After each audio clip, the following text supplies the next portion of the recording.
Have you ever wondered why certain companies seem to become unstoppable? It often comes down to a concept called the network effect. A network effect occurs when the value of a service increases as more people use it. Think of it like a telephone. A single phone is useless, but as more people get one, the entire system becomes significantly more valuable. These effects create a powerful competitive advantage that defends a company against rivals and keeps users deeply engaged. Network effects can be direct, where users connect with each other, or indirect, where users attract complementary services or products.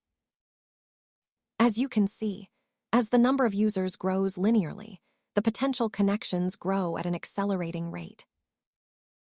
While powerful, these effects can also collapse if the user experience declines or if better technology replaces the incumbent. Understanding these dynamics is key to analyzing business models.